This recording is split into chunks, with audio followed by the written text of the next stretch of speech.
মাননীয় আজিৰ এই গুৰুত্বপূৰ্ণ সভাখনৰ সঞ্চালক তথা সভাপতি মহোদয় শ্ৰী উপেন্দ্ৰ কুমাৰ নাথ ডাঙৰীয়া, তেখেত মোৰ শিক্ষক আছিলে।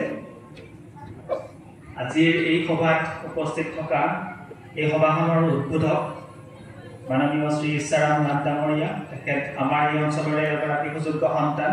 কমলদৈ মহাবিদ্যালয়ৰ পলিটিকেল চায়েন্স বিভাগৰ অধ্যাপক আছিলে। আৰু মোৰ লগত উপস্থিত থকা আনগৰাকী বক্তা আলোচক মাননীয় শ্ৰী ৰঞ্জিত কুমাৰ নাথ ডাঙৰীয়া, বিশিষ্ট সাংবাদিক, লগতে স্মৃতিগ্ৰন্থ উদ্বোধক মাননীয় মৃণাল ৰাজবংশী ডাঙৰীয়া, বিশিষ্ট অতিথি। ইতিমধ্যে তেখেতে আমাৰ মাজত ভাষণ দি গুচি গ'ল। মোৰ হোষ্টেলৰে জ্যেষ্ঠ আৱাসী আছিলে কটনদ্বীপ মহাবিদ্যালয়ত প্ৰণৱ কুমাৰ বৰ্মন ডাঙৰীয়া, মোৰ আন এগৰাকী শিক্ষাগুৰু শ্ৰী পৱন কলিতা ছাৰ, তেখেতক নতুনকৈ চিনাকি কৰাই দিয়াৰ কোনো প্ৰয়োজন নাই। আনগৰাকী বক্তা শ্ৰী শশাংক হাজৰিকা ডাঙৰীয়া, এই অঞ্চলৰ এগৰাকী চিনাকি মুখ। আৰু এই স্মৃতিগ্ৰন্থখনৰ যিগৰাকী ব্যক্তিৰ ওপৰত আজি উন্মোচন কৰা হ'ল আৰু স্মৃতিগ্ৰন্থখন প্ৰকাশ কৰিবৰ কাৰণে যিটো পৰিয়ালে ধন আগবঢ়াইছে, মোৰ বন্ধু জ্যোতিষ কুমাৰ নাথৰ মাতৃ আৰু ভাতৃ, আপোনালোক দুয়োকো সম্ভাষণ জনাইছোঁ, মঞ্চত উপবিষ্ট অন্যান্য লোকসকল আৰু এই হীৰক জয়ন্তী মহাৰাজত জয়ন্তী অনুষ্ঠানৰ এইখন গাঁৱৰ আয়োজক মণ্ডলী, বিশেষকৈ সভাপতি ৰমেশ চন্দ্ৰ নাথ ডাঙৰীয়া, ইন্দ্ৰেশ্বৰ নাথ ডাঙৰীয়া, গোলাপ চন্দ্ৰ নাথ ডাঙৰীয়া, আৰু আমাৰ এইখন বিদ্যালয় 147 নম্বৰ চলা প্ৰাথমিক বিদ্যালয়ৰ প্ৰধান শিক্ষয়িত্ৰী ৰশ্মিৰেখা ডাঙৰীয়ানী, মোৰ মঞ্চৰ সন্মুখত উপবিষ্ট এই অঞ্চলৰ ৰাইজ, মোৰ পিতৃসমূহ মাতৃসমূহ, আপোনালোক আটাইকে সম্ভাষণ জ্ঞাপন কৰিছোঁ। মোৰ এই বিষয়টো কোৱাৰ আগতে মই আমাৰ সকলোৰে আদৰৰ শিল্পী জুবিন গাৰ্গ ডাঙৰীয়াৰ পিতৃত মই শ্ৰদ্ধাঞ্জলি জ্ঞাপন কৰিছোঁ। আকৌ এবাৰ কৈছোঁ, তেখেতৰ মৃত্যু সাধাৰণ মৃত্যু নহয়। এই মঞ্চৰ পৰাই আকৌ এবাৰ দাবী জনাইছোঁ, তেখেতে যাতে ন্যায় পায় তাৰ আমি সমুচিত ব্যৱস্থা কৰিব লাগিব। জয়তে যিটো বিষয় আজি ইয়াত আলোচনাৰ বাবে দিয়া হৈছে, সেইটো হৈছে অসমীয়া জাতি গঠনত মাতৃভাষাত গ্ৰন্থ অধ্যয়নৰ প্ৰয়োজনীয়তা। এই বিষয়টোৰ যদি আমি পৰিসৰ ভাবি চাওঁ, তেতিয়াহ'লে ইয়াৰ পৰিসৰ অতি ব্যাপক, কিয়নো ইয়াত কেইবাটাও কথাৰ অন্তৰ্ভুক্ত হৈ আছে। প্ৰথম কথাটো হৈছে জাতি গঠন প্ৰক্ৰিয়া। ইতিমধ্যে জাতি গঠন প্ৰক্ৰিয়াৰ কথা আমাৰ আন এগৰাকী বক্তা ইচ্ছাৰাম নাথ ডাঙৰীয়াই কিছু পৰিমাণে কৈ গৈছে। দ্বিতীয় কথাটো হৈছে মাতৃভাষা, আৰু তৃতীয় কথাটো হৈছে গ্ৰন্থ অধ্যয়ন। গ্ৰন্থ অধ্যয়নৰ কথাও প্ৰণৱ বৰ্মন ডাঙৰীয়াই কৈ গৈছে। এতিয়া মই এই দুটা কথা, জাতি গঠন আৰু মাতৃভাষাৰ বিষয়ে দুআষাৰমান ক'ব বিচাৰিছোঁ, যাতে এই কথাখিনি ৰিপিটেশ্যন নহয়। আচলতে মাতৃভাষাৰ যিটো সংজ্ঞা, মাতৃভাষা বুলিলেনো কি বুজো? আমি সকলোৱে জানো যে ভাষা আমাৰ আছে, আৰু বিভিন্ন ঠাইভেদে ক্ষেত্ৰভেদে ভাষাবিলাক বেলেগ বেলেগ। আৰু যদি আমাৰ অসমীয়া ভাষাৰ কথাটোৱে আমি যদি কওঁ,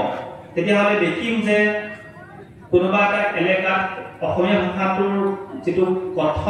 কথন বা যিটো কিছু পৰিমাণে লিখনো অকণমান বেলেগ। আমি যদি শিৱসাগৰৰ ফালে যাওঁ, অসমীয়া ভাষাটো যিটো কোৱা হয়, গোৱালপাৰাৰ ফালে গ'লে সেইটো অন্য ধৰণৰ ভাষা এটা দেখিবলৈ পাম। ঠিক তেনেকৈ বৰপেটাত অন্য এটা ধৰণৰ অসমীয়া আছে, আমাৰ দৰং জিলাত অন্য এটা ধৰণৰ অসমীয়া আছে। এইবিলাক এতিয়া আমাৰ উপভাষা হ'ব নে মাতৃভাষা হ'ব, এই কথাবিলাক আচলতে আমি প্ৰথমতে আমি জানি লোৱাটো উচিত। আমি যিহেতু শিক্ষাৰ লগত জড়িত আমি লোক, সেইবাবে আমাৰ কথাবিলাক প্ৰায় শৈক্ষিক বা একাডেমিক হৈ পৰে। কিন্তু তথাপিও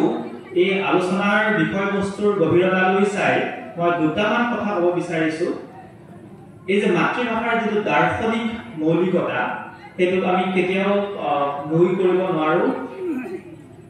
মাতৃভাষা কোনো এক সাধাৰণ যোগাযোগৰ মাধ্যম নহয়। আমি ভাবোঁ যে মাতৃভাষাৰ জৰিয়তে আমি ইজনে সিজনৰ লগত যোগাযোগ কৰিব পাৰোঁ, কমিউনিকেশ্যন কৰিব পৰা তেনেকুৱা কথা নহয় ই হৈছে জাতিৰ সাংস্কৃতিক চেতনা আৰু বৌদ্ধিক আত্মাৰ আধাৰ জাতিৰ সাংস্কৃতিক চেতনা আৰু বৌদ্ধিক আত্মাৰ আধাৰ অৰ্থাৎ ভাষাতেই জাতিৰ চিন্তন প্ৰণালী মূল্যবোধ আৰু সভ্যতাৰ অভিজ্ঞতা সঞ্চিত থাকে আমি কেনেকৈ চিন্তা কৰোঁ আসলে আমি যদি আমি অকমান ভাষাতাত্ত্বিক দিশৰ পৰা চাওঁ দেখিম যে ভাষা প্ৰথমতে আমাৰ মনলৈ আহে নে আমাৰ চিন্তা আমাৰ মনলৈ প্ৰথমতে আহে এই বিষয়টো ইতিমধ্যে বিভিন্ন ধৰণৰ দাৰ্শনিক তত্ত্ব আমাৰ ভাষাতত্ত্বৰ কিতাপবিলাকত আমি পাওঁ কোনোৱে কোনোৱে কয় যে প্ৰথমতে থটটো আহিব লাগিব তাৰপিছত ভাষাটো আহিব কোনোৱে কয় যে ভাষাটো আহিলে থটটো হয় কিন্তু আচলতে ভাষাটো প্ৰথমতে থাকিব লাগিব আৰু এই ভাষাৰ জৰিয়তেই আমি আমাৰ পৃথিৱীখন গঢ় লৈ উঠিব পাৰোঁ গঢ় দিয়াব পাৰোঁ আমাৰ চাৰিওফালে যিখন পৃথিৱী আমি গঢ় দি লওঁ সেই পৃথিৱীখন আমি ভাষাৰ জৰিয়তে গঢ় দিওঁ সেই কথাটো এনেকুৱা যে আমাৰ ভাষাতেই আমি কেনেধৰণৰ চিন্তা কৰোঁ আমি কি ধৰণে আগবাঢ়িম আমি পৃথিৱীৰ প্ৰতি কেনেকুৱা ধৰণৰ আমাৰ মানসিকতা আমাৰ চাৰিওফালৰ গছ লতা প্ৰকৃতি এই আটাইবোৰৰ প্ৰতি কেনেকুৱা ধৰণৰ আমাৰ মানসিকতা গঢ় লৈ উঠে এই আটাইবোৰ কথা আমি ভাষাৰ জৰিয়তে পাব পাৰোঁ এই যে জাতি গঠনৰ কথাটো সেই জাতি গঠনৰ কথাটো আমি ইমাজিন কমিউনিটিজ বুলি এখন কিতাপ আছিলে বেনেডিক্ট এণ্ডাৰছন তেখেত যদিও ভাষাতত্ত্ববিদ নহয় তেখেত সমাজতত্ত্ববিদ আছিলে তেখেতে ইমাজিন কমিউনিটিৰ জৰিয়তে কৈছে যে এই যে জাতিসত্তা বা ভাষাৰ যিটো আমাৰ ধাৰণা এইবিলাক কিছু পৰিমাণে আমি কল্পনা প্ৰকৃত একোটা ধাৰণা কথাটো এনেকুৱা যে আমি ভাৰতবৰ্ষ বুলি ক'লে আমাৰ মনলৈকে কি আহে এখন মেপৰ ধাৰণা আমাৰ মনলৈকে আহে নহয় জানো ভাৰতবৰ্ষ বুলি ক'লে আমি ভাৰতবৰ্ষৰ গোটেইকেইটা বাউণ্ডেৰীত আমি গৈ কেতিয়াও নিজে আজিলৈকে চোৱা নাই আমাৰ গোটেই ভাৰতবৰ্ষখনত এনেকুৱা হয়তো এজন বা দুজন মানুহ নোলাব যিয়ে ভাৰতৰ প্ৰত্যেকটো ঠাইলৈকে বাউণ্ডেৰীত প্ৰত্যেকটো ঠাইলৈকে গৈছে আৰু ভাৰতৰ বিষয়ে এটা কল্পনা কৰি লৈছে কিন্তু যেতিয়া আমি ভাৰতবৰ্ষৰ কথা আমাৰ মনলৈ আহে তেতিয়া আমি গোটেই ভাৰতবৰ্ষৰ মেপখনৰ কথা আমাৰ মনলৈকে আহে এই কথাটোকে বেনেডিক্ট এণ্ডাৰছনে ইমাজিন কমিউনিটি বুলি এটা থিয়ৰী এটা তত্ত্বৰ বিষয়ে আমাক জনাইছিলে আৰু এই কথাটো তেওঁ ইমাজিন কমিউনিটি বুলি আখ্যা দিয়াৰ সময়ত ভাষাক সেই কল্পিত ঐক্যৰ এক গঠনমূলক উপাদান হিচাপে স্বীকাৰ কৰিছিলে এই যিটো এক ইমাজিন অৱস্থা এটা কল্পিত এটা অৱস্থা তাৰ এটা প্ৰধান উপাদান হিচাপে স্বীকাৰ কৰিছিলে যি ভাষাত জাতিয়ে নিজৰ সাহিত্য ইতিহাস বিজ্ঞান চিন্তা ৰচনা কৰে সেই ভাষাই সেই জাতিক আত্মসচেতনতা প্ৰদান কৰে অৰ্থাৎ আমি যদি আমাৰ নিজৰ ভাষাৰ জৰিয়তে আমি সাহিত্য আমি চৰ্চা কৰিব নোৱাৰোঁ নিজৰ ভাষাৰ জৰিয়তে আমি বিজ্ঞান চৰ্চা কৰিব নোৱাৰোঁ তেতিয়াহ'লে আমাৰ কোনো ধৰণৰ চিনাকিও নাথাকিব আমি অসমীয়া ভাষাৰ ক্ষেত্ৰত একেখিনি কথাই গুৰুত্ব বহন কৰিছে মধ্যযুগৰ সাহিত্য বিশেষকৈ শ্ৰীমন্ত শংকৰদেৱৰ বৈষ্ণৱী ভক্তি আন্দোলন বা তাৰ পিছতো ব্ৰিটিছৰ দিনত যেতিয়া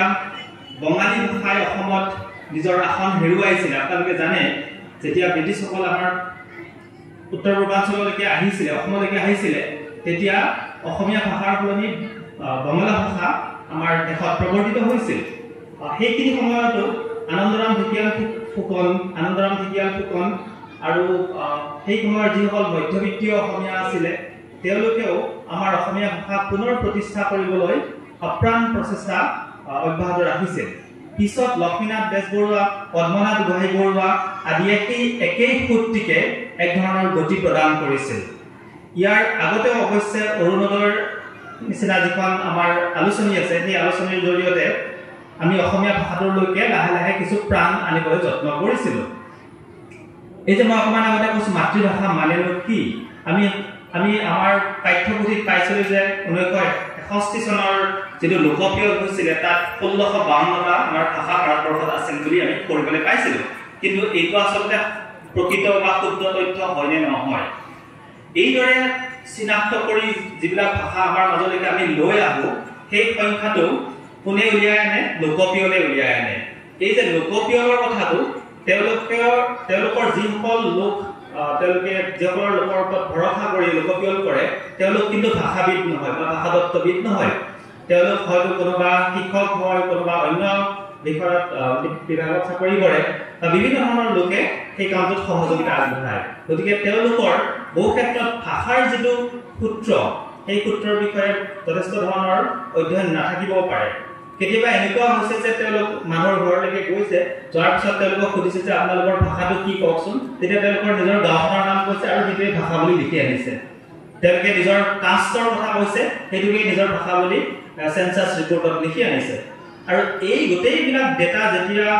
লোকপিয়লৰ অফিচত আলোচনা কৰা হয় যেতিয়া এনালাইসিস কৰা হয় তাৰ পিছত তেনেকুৱা হাজাৰ হাজাৰ সংখ্যা তেওঁলোকৰ হাতত পৰেহি আৰু সেইবিলাক তেওঁলোকে এক ধৰণৰ ৰেশনালাইজেশনৰ জৰিয়তে যুক্তিয়কৰণ কৰি পিছত কিমানটা ভাষা আমাৰ দেশত আছে সেই এটা সংখ্যা উলিয়ায় আৰু তেনেকে আমি আমাৰ দেশত আজিৰ তাৰিখত আমি 121টা ভাষা আছে বুলি আমি ক'ব পাৰো আমাৰ 2011 চনৰ লোকপিয়ল অনুসৰি এতিয়া কথাটো হৈছে এই যে ভাষাৰ যিটো ধাৰণা বা অকমান তাত্ত্বিক কথা কৈছো এই যে ভাষাৰ যিটো ধাৰণা মাতৃভাষা বুলি কওঁতে শিশু এটি যিটো ঘৰত জন্ম পায় যিখন ঘৰত জন্ম পায় শিশুটোৰ চাৰিওফালে যিসকল লোক থাকে মাক দেউতাক বাইদেউ ভনীয়েক পেহা পেহী যিসকল লোক থাকে তেওঁলোকে যিটো ভাষা ব্যৱহাৰ কৰে সেইটোকে মাতৃভাষা বুলিব পাৰে প্ৰথম কথা দ্বিতীয় কথাটো হ'ল বিভিন্ন ধৰণৰ ৰাজনৈতিক আৰু সামাজিক পৰিপ্ৰেক্ষাত কেতিয়াবা কি হয় কোনোবাই ঘৰত অন্য এটা ভাষা ব্যৱহাৰ কৰিলেও তেওঁলোকে হয়তো সেন্সাসৰ লোকসকলৰ সন্মুখত অন্য এটা ভাষা তেওঁলোকৰ মাতৃভাষা বুলি ক'বলগীয়া হয় তেনেকুৱা ঘটনা আমাৰ অসমতে বহুত আমি দেখিছো গতিকে এই ক্ষেত্ৰত এটা সোশ্যালাইজেশনৰ জৰিয়তে সমাজবাদী যিটো তত্ত্ব সেই তত্ত্বৰ জৰিয়তে আমি মাতৃভাষাৰ অন্য এটা ধাৰণা আমি পাব পাৰো গতিকে এনেকে বিভিন্ন ধৰণৰ তথ্য আছে যাৰ জৰিয়তে তত্ত্ব আছে যাৰ জৰিয়তে আমি মাতৃভাষা আমি নিৰ্ধাৰণ কৰিব পাৰো এতিয়া কথা হৈছে শিক্ষাৰ মাধ্যম হিচাপে মাতৃভাষাৰ গুৰুত্ব কিমান আমি আমাৰ যদিও ইংৰাজী ভাষাটোৰ প্ৰতি অজস্ৰ অবসেশন আছে আমাৰ ইংৰাজী ভাষাৰ প্ৰতি বহুত মৰম আছে ইয়াৰ বিভিন্ন কাৰণ আছে তাৰ প্ৰথম কাৰণটো হৈছে আমাৰ এই যিটো কলোনাইজ মাইন্ডসেট অৰ্থাৎ ঔপনিবেশিক যিটো মানসিকতা এই ঔপনিবেশিক মানসিকতাৰ কাৰণে আমাৰ ইংৰাজী ভাষাৰ প্ৰতি সাংঘাতিক ধৰণৰ শ্ৰদ্ধা বা সাংঘাতিক ধৰণৰ এক ৰাগ আৰু আমি এই যে জ্ঞানৰ যিটো ধাৰণা আৰু যিটো স্মাৰ্টনেছৰ যিটো ধাৰণা স্মাৰ্টনেছ আৰু জ্ঞান এই দুটাৰ ধাৰণা আমি ইংৰাজী ভাষাৰ লগত সম্পৃক্ত কৰি পেলাইছো আমাৰ মাজতো বহুত লোক থাকিব পাৰে যিয়ে হয়তো ইংৰাজী এটা শব্দ ক'ব নোৱাৰে ইংৰাজী এটা বাক্য ভালদৰে ক'ব নোৱাৰে কিন্তু তেওঁৰ আমাৰ যিবিলাক থলুৱা জ্ঞান পৰম্পৰাৰ বিষয়ে তেখেতৰ যিমান জ্ঞান থাকিব পাৰে সেই জ্ঞান হয়তো এজন ইংৰাজী ক'ব পৰা ব্যক্তিৰ অকণো নাথাকিবও পাৰে গতিকে মোৰ দৃষ্টিত সেইগৰাকী ব্যক্তি বেছি জ্ঞানী সেইজন ব্যক্তিতকৈ যিজনে অকল মাত্ৰ ইংৰাজী ভাষা এটা ক'ব পাৰিছে ইংৰাজী ভাষা এটা ক'ব পৰাটো যিকোনো এক ধৰণৰ এটা জ্ঞান তাত বহুত বেছি দাম্ভিকতা বা তাত বহুত বস্তু বহুত বেলেগ কিবা এটা আছে বুলি মই নাভাবো আপোনালোকে জানি ভাল পাব যে ইংৰাজী ভাষাটো পৃথিৱীৰ আটাইতকৈ বেছি বহুলভাৱে ব্যৱহাৰ হোৱা ভাষা নহয় পৃথিৱীৰ আটাইতকৈ শক্তিশালী ভাষা হয়তো হ'ব পাৰে কিন্তু আটাইতকৈ বহু বেছি সংখ্যক লোকে ব্যৱহাৰ কৰা ভাষাটো হৈছে চাইনিজ মেণ্ডাৰিন তাৰ পিছতে হয়তো ইংৰাজী স্থান আহিব তাৰ পিছত পৰ্তুগীজ ভাষা স্পেনিছ ভাষা তাৰ পিছত আমাৰ হিন্দী ভাষা বাংলা ভাষা তেনেকুৱা ধৰণৰ স্থানত আহে আৰু যিসকল পৃথিৱীৰ যিবিলাক দেশ অত্যন্ত আগবঢ়া দেশ তেওঁলোকে কিন্তু নিজৰ ভাষা কেতিয়াও এৰি নেপেলায় মই নিজেই কেইবাবাৰো ইউৰোপলৈকে ভ্ৰমণ কৰিবলৈ গৈছো তাত মই নিজেই এই ঘটনাৰ সাক্ষী হৈছো বিশেষকৈ মই জাৰ্মানী আৰু ফ্ৰান্সত এই ঘটনা মোৰ বাৰে বাৰে হৈছে মই কিবা তেওঁলোকক ইংৰাজী ভাষা এটা সুধি দিওঁ কিন্তু তেওঁলোকে কেতিয়াও ইংৰাজীত উত্তৰ নিদিয়ে তেওঁলোকে নিজৰ ভাষাত কয় হয় জাৰ্মানত ক'ব নহ'লে ফ্ৰেঞ্চ ভাষাত ক'ব তাৰপিছত যেতিয়া তেওঁলোকে বুজি পাব যে মই সেই ভাষাটো মই বুজি পোৱা নাই তেতিয়াহে তেওঁলোকে ইংৰাজীলৈকে শিফ্ট কৰিব অৰ্থাৎ তেওঁলোকে আশা কৰে যে তেওঁলোকৰ ভাষাটো কিছু পৰিমাণে যদি আপুনি আহিছে তালৈকে আপুনি জানি লওক এইটোৱে হ'ল আমাৰ ভাষিক ভাষা গৌৰৱ ভাষাক লৈ থকা গৌৰৱ আৰু যিসকলৰ ভাষা গৌৰৱ নাথাকে যিসকলে ভাষাক লৈ সন্মান আগবঢ়াব নিশিকে তেওঁলোকে কিন্তু সমাজত কেতিয়াও তেওঁলোকৰ নাম চিৰদিনৰ কাৰণে ৰাখি যাব নোৱাৰে আমি আজি ভাৰতীয় জ্ঞান পৰম্পৰাৰ কথা কওঁ আমি ভাৰতীয় সভ্যতাৰ পৰম্পৰাৰ কথা কওঁ তাত আমি সদায় দেখিম যে আমাৰ নিজৰ কথা আমাৰ নিজৰ ভাষাৰ জৰিয়তে সংস্কৃতৰ জৰিয়তে বা আমাৰ নিজৰ ভাষাবিলাকৰ জৰিয়তে আমি অজস্ৰ জ্ঞানৰ সম্ভাৰ তেওঁলোকৰ কাৰণে গোটেই আমাৰ উত্তৰ পূৰ্বৰ কাৰণে আমি এৰি থৈ যাবলৈ সক্ষম হৈছো এতিয়া আমি বেদৰ কথা কওঁ উপনিষদৰ কথা কওঁ আমি পুৰাণৰ কথা কওঁ বেদ উপনিষদ পুৰাণত যিবিলাক জ্ঞান সঞ্চিত হৈ আছে এই গোটেই পৃথিৱীৰ ইন্টেলেকচুৱেল ট্ৰেডিশনৰ লগত যিসকল লোক জড়িত হৈ থাকে যিসকল লোকে শিক্ষাৰ লগত জড়িত হৈ আছে তেওঁলোকৰ কাৰণে এয়া এক পৰম আশ্চৰ্যৰ বিষয় কেনেকে আজিৰ পৰা 4000 বছৰ আগত 5000 বছৰ আগত ভাৰতবৰ্ষৰ দৰে দেশত মানুহে ইমান কথা চিন্তা কৰিব পাৰিছিল গতিকে আমাৰ যদি মৌলিক চিন্তাধাৰা যদি আমি আগবঢ়াবলগীয়া হয় তেতিয়াহ'লে আমি নিজৰ ভাষাৰ জৰিয়তে কৰিব লাগিব কিন্তু এটা কথা মন কৰিব লাগিব যে অকমান আগতে মই যদিও অকমান ইংৰাজী বিদ্বেষী কথা দুটামান কৈছো কিন্তু এটা কথা আমি স্বীকাৰ কৰিব লাগিব যে আমি ইংৰাজী ভাষাটো সমানে জানিব লাগিব কাৰণ ইংৰাজী ভাষাৰ জৰিয়তে ইউৰোপত যিমানখিনি চিন্তা চৰ্চা ইতিমধ্যে হৈছে যিমানখিনি তেওঁলোকে আগবাঢ়িছে সেই আটাইবোৰ কথা ইংৰাজী মাধ্যমেৰে তেওঁলোকে গোটেই পৃথিৱীৰ মাজত প্ৰকাশ কৰে বা প্ৰসাৰ দিয়ে গতিকে সেইবিলাক কথা আমি জানিব লাগিব আমাৰ যিটো গৌৰৱময় অতীত আছিলে আমাৰ যিটো পৰম্পৰা আছিলে সেই পৰম্পৰাৰ কথাবিলাক আমি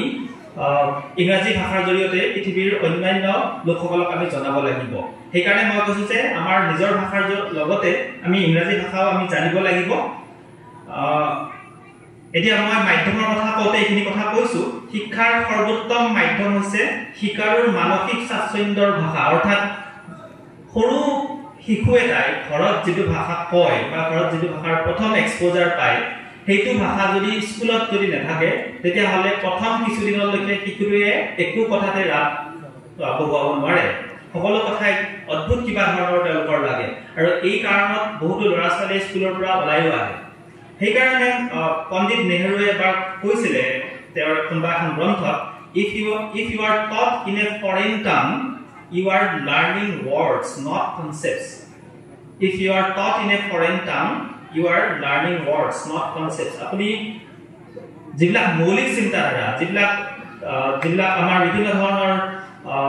আমাৰ কনসেপ্ট সেইবিলাক আমি নিজৰ ভাষাৰ জৰিয়তে ল'ৰা ছোৱালীসকলক শিক্ষা দিব লাগিব আৰু এই নীতি অনুসৰি মাতৃভাষাত অধ্যয়ন কৰিলে শিক্ষাৰ বিষয়বস্তু গভীৰভাৱে উপলব্ধি হয় বিজ্ঞান গণিত সমাজবিদ্যা আদি শাস্ত্ৰ মাতৃভাষাত অধ্যয়ন কৰিলে জ্ঞান নিৰ্মাণৰ প্ৰক্ৰিয়াই অধিক গুণগত মান লাভ কৰিব বৰ্তমান বহু উন্নত বিষয় গৱেষণা প্ৰবন্ধ আৰু উচ্চ শিক্ষা সম্পৰ্কীয় গ্ৰন্থ ইংৰাজীতে সীমাবদ্ধ